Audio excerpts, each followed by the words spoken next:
Definitely no stress. Just grab your bunny and flow it out.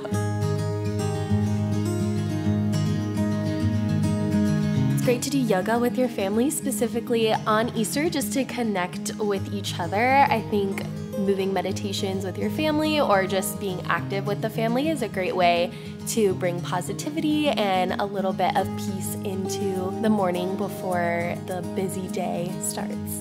No matter what your traditions are, on Easter, maybe you go to church, maybe you have dinner together or breakfast together. I think it's always a thing that kids are like running around and won't sit still. So yoga might be a great way to like encourage them to move and get their sillies out.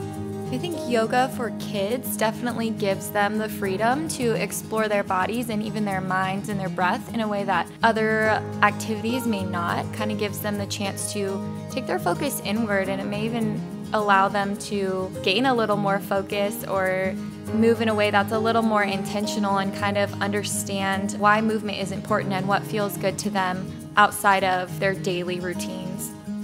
So often yoga seems like a serious practice, and while it can be very meditative and a practice that you do alone and individual, it's also a great practice to share with anyone and everyone, including maybe your pets. You don't need to be in a quiet, empty room to be able to do yoga. One of the best practices is just to go inward among all the chaos of maybe your day or everything around you.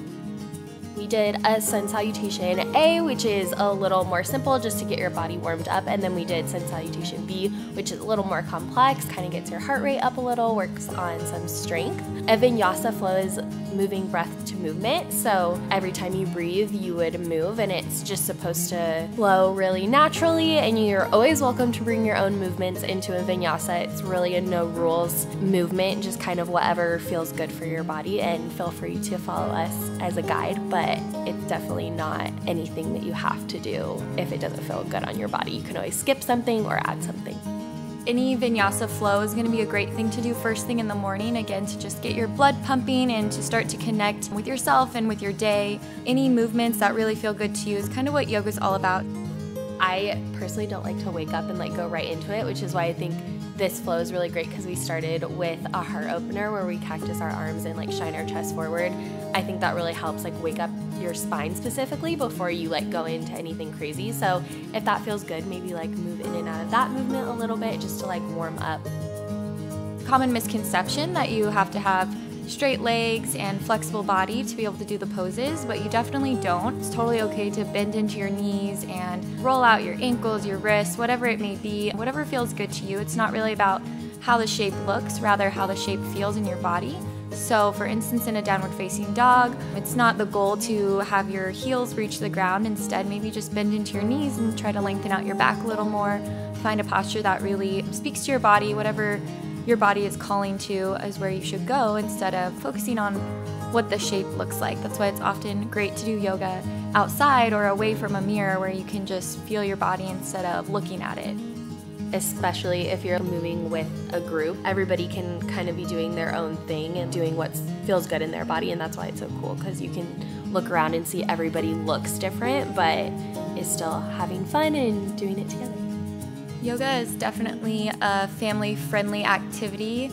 Anyone, no matter your age, your weight, your fitness level, can participate in it, and it's really not about achieving any particular shapes or figures or stretching or touching your toes. It's really just about feeling good and connecting with your own breath, and it's as much mental as it is physical. So even just sitting and going inward and focusing on your breath is also yoga.